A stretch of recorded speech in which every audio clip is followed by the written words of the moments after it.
তারেক মনোয়ার সাহেব তিনি পাঠা খাওয়াকে জায়েজ বলেছেন, অন্যত্র খাসি খাওয়াকে তিনি হারাম বলেছেন। তিনি হারাম বলার সপক্ষে তিনি যে যুক্তি দিয়েছেন, আপনারা সেই যুক্তিটি শুনুন। এই ফাঁড়া হলো জায়েজ, আর আপনারা যে খাসি খান এটা খান হারাম। এই যে খাসির বিচি কাটেন এটা ইসলামে জায়েজ নাই। খবরদার, এই খাসি কিয়ামতে আপনাদেরকে আসামি বানাবে। আপনারা একটা ছাগলের প্রজনন শক্তি ধ্বংস করে দিচ্ছেন। কোথায় পেয়েছেন আপনারা এটা? এটা কোন পাগলে চালু করেছে এই উপমহাদেশে?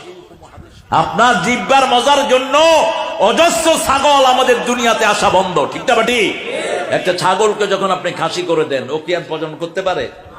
শেষ, ওর প্রজনন ক্ষমতা শেষ। তো কতগুলো ছাগল থেকে আপনি বঞ্চিত হয়ে গেলেন। তিনি যে যুক্তি দিয়েছেন আপনারা অবশ্যই বুঝতে পারছেন যে পাঠা বংশ বিস্তার করতে পারে, কিন্তু খাসি বংশ বিস্তার করতে পারে না। এটাই হলো তার সপক্ষে যুক্তি।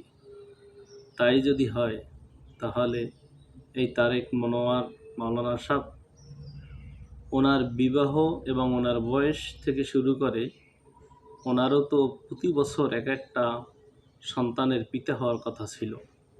তাহলে উনি কেন প্রতি বছর একটা সন্তান জন্ম দিতে পারলেন না? নিশ্চয়ই উনি কোনো না কোনো জন্ম নিয়ন্ত্রণ পদ্ধতি তিনি তার স্ত্রীকে ব্যবহার করিয়েছেন এবং নিজে সহায়তা করেছেন।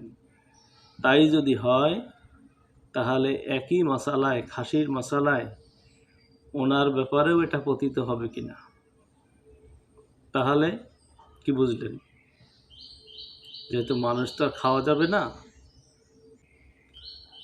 ব্রেনটের ভিতরে কুত্তায় প্রস্রাব করলেও তো এর থেকে ভালো মন্তব্য আসতে পারে, ভালো বক্তৃতা আসতে পারে।